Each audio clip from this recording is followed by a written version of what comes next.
Je suis ravie de te retrouver pour ce nouvel épisode. Et aujourd'hui, j'avais envie de mettre en avant le succès et ce qu'on appelle vraiment communément le syndrome de l'imposteur. Et je voulais vraiment te démontrer que ces deux événements, enfin c'est pas deux événements, mais on va dire que ce qu'on entend nous derrière le succès, eh bien peut vraiment avoir un lien avec le fait de ressentir ce sentiment d'être une imposture.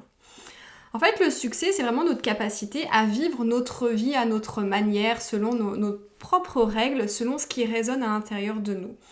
Donc la définition que l'on donne en fait au succès a vraiment une grande importance lorsque à un moment donné, dans une situation précise, dans un contexte précis, eh bien on ne va pas se sentir légitime.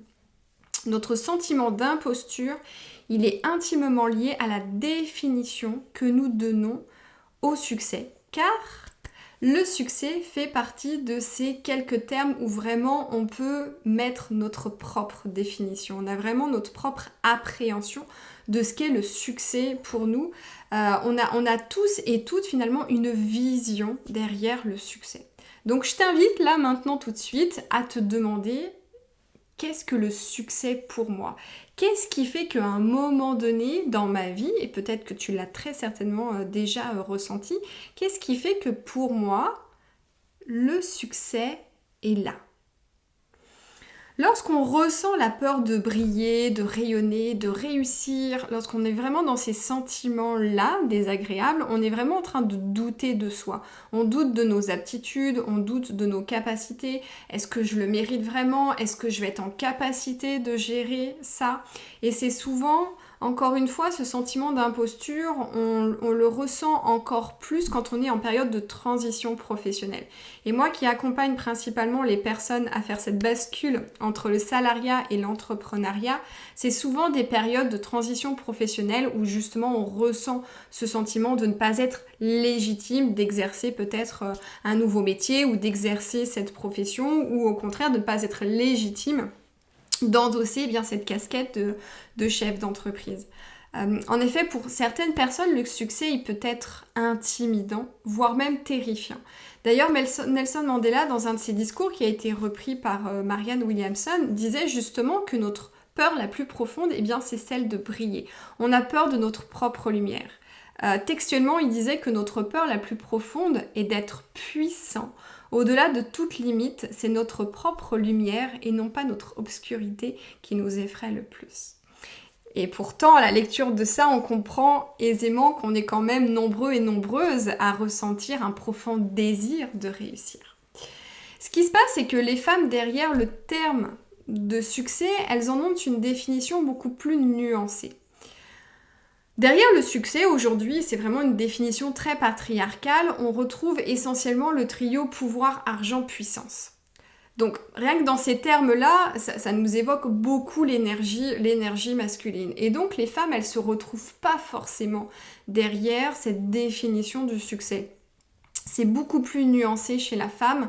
Pour elle, le succès, il va plus se retrouver dans justement la conciliation, la qualité de vie entre la vie professionnelle et la vie personnelle. Elle a vraiment une valeur très haute par rapport à cette qualité de vie qu'elle recherche. Et ce qui se passe, c'est que nous, les femmes, à partir du moment où on a cette définition un peu plus nuancée, eh bien on peut vite se retrouver heurté à cette définition, je dirais presque désuète, d'un ancien monde qui est beaucoup plus patriarcal. Par conséquent, quand on arrive aux portes du succès, c'est-à-dire que quand on endosse peut-être ce nouveau rôle de chef d'entreprise, ou alors quand on occupe de nouvelles fonctions parce qu'on a eu une promotion ou parce qu'on a postulé à un poste avec de nouvelles responsabilités, quand on est aux portes du succès, eh bien finalement inconsciemment on peut se retrouver ramené à cette définition du succès, à savoir pouvoir, puissance, argent. Et donc inconsciemment, ça peut venir nous heurter parce qu'on a très certainement une définition du succès qui est autre. Et donc ça va venir finalement créer une sorte de conflit intérieur. Et c'est là où en fait on peut vraiment se demander, mais est-ce que je mérite vraiment d'exercer cette fonction, ce métier? Est-ce que je suis vraiment légitime? Donc ce doute de soi, encore une fois, quand on s'estime qu'on n'est pas légitime, c'est qu'on remet en question nos compétences, nos aptitudes, nos dons. On est vraiment dans cette remise en question là de notre propre valeur. Donc quand on est dans ce doute de soi, eh bien, ça peut venir justement réveiller ce conflit, encore une fois, qui est inconscient, entre cette définition plus patriarcale du succès et une définition qui nous est beaucoup plus propre. Donc finalement, ça crée une sorte de dissonance. Et cette dissonance peut réveiller du coup ce sentiment d'imposture et certainement la peur, et bien qu'à un moment donné, on découvre la supercherie. Encore une fois, la grande majorité des femmes que j'accompagne qui sont dans cette bascule entre le salariat et l'entrepreneuriat, elles veulent donc devenir chef d'entreprise. Donc on passe quand même d'un statut salarié à un statut qui est quand même, si on peut dire, dans l'échelle sociale beaucoup plus élevé. Eh bien, leur motivation première, et c'est vraiment les termes qu'elles emploient régulièrement, leur motivation première, c'est vraiment ce besoin de liberté, de flexibilité, d'avoir du temps, de concilier vie personnelle, vie professionnelle. Donc pour elles, finalement, la réussite, le succès, il se retrouve, encore une fois, derrière ce qu'on appelle plus la qualité de vie. Le fait de pouvoir être indépendante financièrement tout en ayant une belle qualité de vie. Les hommes vont être plus dans... encore une fois, cette vision très énergie masculine où on est dans le pouvoir, dans la puissance et dans l'argent. Ça ne veut pas dire que les femmes ne veulent pas plus d'argent. Au contraire, je pense que c'est une dynamique qui est de plus en plus présente chez les femmes. Mais en fait, la femme, elle a vraiment cette vision globale du succès où elle veut tout. Elle veut le temps, elle veut la qualité de vie et elle veut aussi l'argent. Elle veut pouvoir se sentir indépendante financièrement. Et après, on a tout notre thermostat intérieur par rapport au niveau d'argent qu'on souhaite créer dans nos vies. Donc à partir de là, quand on a cette vision un peu restreinte et que en toile de fond on a cette vision très patriarcale, eh ben on peut avoir tendance à se brimer, on peut avoir tendance à créer une vision plus petite, on va avoir tendance à voir plus petit et on va se dire non mais à partir du moment où je retrouve peut-être mon salaire de cadre ou à partir du moment où je peux payer mes factures, mon loyer, me faire un peu plaisir, je serai contente, j'aurai réussi. Et du coup c'est dommage parce que il y a une quantité de femmes qui ont justement cette vision un peu petite et qui pourraient au contraire avoir une vision beaucoup plus grande. Donc je pense que c'est vraiment le temps aujourd'hui pour les femmes de se dire que oui, elles méritent, qu'elles peuvent se donner la permission et qu'elles peuvent mettre derrière le succès, mettre la réussite, eh bien les propres termes, définir ce qu'est vraiment le succès pour elles et arrêter de ressentir ce sentiment de ne pas être légitime à partir du moment où finalement, de l'ordre de l'inconscient, il y a des conflits qui se mettent en œuvre, il y a des choses qui se jouent, tout simplement parce qu'elles ne se sont pas posées à un moment donné et elles n'ont pas créé cette vision de ce qu'elles voulaient créer et elles n'ont pas pris le temps de définir aussi ce qu'est pour elles une réussite, ce qu'est le succès. De toute façon, viser la réussite matérielle ne mènera jamais au sentiment d'épanouissement, d'accomplissement, d'utilité, de sens que vous êtes très nombreuses à chuchoter à mes oreilles à chaque fois qu'on échange ensemble. C'est vraiment ce désir-là profond, c'est vraiment ces sentiments que vous voulez ressentir dans votre nouvelle vie professionnelle et on sait que mettre notre focus juste sur quelque chose qui est matériel, ça ne suffira pas. Donc on a vraiment besoin de définir un succès qui résonne pour nous, un succès qui fait sens, qui résonne avec nos plus hautes aspirations, afin de nourrir le sentiment que nous sommes légitimes et que nous le méritons. J'aimerais aussi attirer votre attention sur le fait que le succès, c'est comme une pièce de monnaie. Ça a deux faces, pile face, recto, verso. L'ombre et la lumière, les avantages et les inconvénients. Vous ne pouvez pas dire « j'embrasse le succès, mais je ne veux que les avantages ». Vous embrassez les deux faces de la pièce. Vous acceptez les avantages et les inconvénients. C'est-à-dire que quand vous allez vous posez, que vous allez définir ce qu'est pour vous le succès, si vous décidez d'avoir une vision élevée, d'avoir une grande vision pour votre succès, pour votre réussite, aussi bien personnelle que professionnelle, prenez conscience que les avantages et les inconvénients, ça va ensemble. Ça veut dire que lorsque l'on ne se sent pas légitime, lorsqu'on ressent ce sentiment d'être une imposture, à un moment donné, il faut se demander, est-ce que je doute de mes capacités parce que je pense ou parce que je crois que je ne peux pas le faire? Ou est-ce que je doute parce qu'au fond de moi, je ne veux pas le faire? Quand on est motivé par le succès, quand on est motivé par la réussite, il faut aussi se demander, est-ce que je suis prête à embrasser les inconvénients du succès? Est-ce que je suis prête à faire preuve de plus de leadership?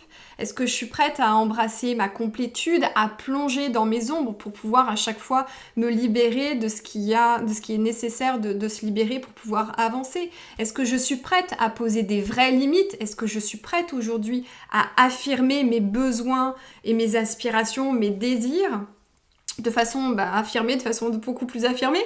Est-ce que je suis prête à gérer les problèmes? Est-ce que je suis prête à faire face à plus de visibilité, à faire face à la critique? On a traversé là les élections présidentielles. Formidable exemple. Formidable exemple. Est-ce que vous seriez prête aujourd'hui à devenir ce leader, cette leaduse qui emmène derrière elle toute une communauté de personnes vers une réalité, vers une vision? Est-ce que vous vous sentez est-ce que vous vous voyez à la fois être porter, montrer la voie à une communauté qui vous soutient, qui aime ce que vous proposez, qui peut-être vous adule, mais de l'autre côté, êtes-vous prête aussi à être jugée, à être critiquée? Est-ce que vous êtes prête à lire des posts, par exemple, sur les réseaux sociaux, où certains gens disent, en vous voyant, j'ai envie de vomir? Prenez conscience de ça. Encore une fois, quelle est votre propre définition du succès? Et pour celles qui ont envie d'avoir une grande vision, qui ont envie d'avoir vraiment le succès tel qu'on pourrait l'imaginer idéal, avec le meilleur, avec tout ce qui vous anime profondément, êtes-vous prête aujourd'hui à embrasser l'ombre et la lumière? Est-ce que vous êtes prête aujourd'hui à être aimée, adulée, suivie? Mais est-ce que vous êtes prête aussi aujourd'hui à être critiquée, à être jugée? Soit on décide d'être dans la peur et on y va quand même, on le fait quand même, parce qu'on a conscience que ce sentiment d'être non légitime n'est qu'une émotion qui nous traverse, parce qu'à un moment donné on a eu une pensée, parce qu'on a eu une croyance, et ça on sait qu'on peut avoir le contrôle dessus. Ou est-ce qu'on se rend compte que finalement ce sentiment de ne pas être légitime est juste une indication qui nous invite à prendre conscience que nous ne sommes pas à la bonne place et qu'on n'est pas dans notre voie authentique. C'était des pistes de réflexion que j'avais vraiment envie de partager avec toi sur, encore une fois, ce sentiment d'être une imposture, parce que cette impression de ne pas être légitime, je l'entends aussi très souvent par toi, vous, ma communauté, et par moi aussi, puisque je l'ai senti, je l'ai traversé, et régulièrement, il vient me titiller, hein. On va dire que c'est quelque chose qui est toujours présent, mais encore une fois, c'est important d'en prendre conscience, de le voir venir et d'avoir les outils pour savoir le gérer. Donc ce syndrome de l'imposteur, il est vraiment très présent, encore une fois, dans ces périodes de transition professionnelle, ces périodes que j'accompagne avec beaucoup d'affection et beaucoup de cœur mes clientes.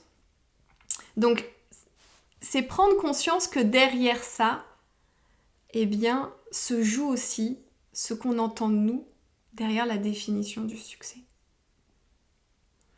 Si tu as envie d'aller plus loin sur le sujet, si aujourd'hui tu te sens bloqué dans une situation parce que tu as le sentiment de ne pas être légitime, Eh bien, sache que j'organise le vendredi 29 avril une masterclass sur le sujet. On va aller plus dans les détails, plus en profondeur. Je vais te transmettre aussi des outils pour que tu puisses, toi, faire ce travail intérieur pour aller comprendre ce qui se passe, ce qui se joue à l'intérieur de toi et savoir désamorcer aussi ce sentiment de pouvoir te laisser traverser par ce sentiment d'imposture, d'aller l'accueillir, de le comprendre et de pouvoir par la suite le dépasser si en fait tu te rends compte qu'effectivement ce n'est qu'une construction du mental ou au contraire prendre des actions cohérentes si tu sens qu'effectivement tu n'es pas à la bonne place là où tu es aujourd'hui et que c'est ce sentiment-là de ne pas être légitime qui vient te secouer. Donc rendez-vous vendredi 29 avril à 12h30. Pour pouvoir rejoindre cette masterclass, il faut rejoindre le cercle. Encore une fois, le cercle, c'est un groupe, c'est une communauté dans laquelle on va co-créer ta réussite, ton succès, ta croissance personnelle, ta croissance professionnelle. En rejoignant le cercle, tu accèdes d'ores et déjà à plus de 26 heures de contenu de masterclass, d'anciennes masterclass que j'ai enregistrées. Pour mes anciennes clientes et mes clientes actuelles, tu vas en trouver sur des thématiques comme le design humain, comme la peur d'échouer, comme la confiance en soi, comme les blessures, comment guérir ces blessures, celles qui nous empêchent d'être nous-mêmes. Il y en a sur les archétypes de Jung. Donc il y a déjà beaucoup de contenus qui sont offerts, c'est-à-dire que dès que tu rejoins le cercle, tu peux d'ores et déjà commencer à travailler sur toi et commencer à amorcer des vrais changements dans ta vie personnelle et professionnelle. En rejoignant le cercle, c'est une masterclass par mois sur une thématique précise dans laquelle je t'apporte des clés de compréhension, c'est vraiment des transmissions et bien évidemment les outils dont tu as besoin pour pouvoir faire cette transformation intérieure. Encore une fois, si tu me suis depuis un moment, tu sais que mon driver, c'est changeons notre monde intérieur pour changer le monde extérieur et plus nous serons des adeptes de je plonge dans mes ombres et je suis dans la curiosité de mes comportements, je suis dans la curiosité de ce qui se passe à l'intérieur de moi et à l'extérieur de moi pour pouvoir vraiment créer des vies qui sont alignées avec nos plus hautes aspirations. Donc si ça t'appelle, je t'invite à rejoindre le cercle, c'est un abonnement mensuel, obligation minimum d'un engagement d'un mois, après tu te désinscris quand tu le souhaites. L'investissement est de 33 €, c'est très très accessible et puis on se retrouve dans ces cas-là de l'autre côté et on se retrouve dès vendredi à 12h30 pour plonger un peu plus dans les détails du syndrome de l'imposteur et on va aller détricoter tout ça et surtout on va commencer à transformer et libérer tout ce négatif qui aujourd'hui t'empêche d'avancer vers cette nouvelle vie professionnelle. Et sinon, on se retrouve très prochainement pour un nouvel épisode.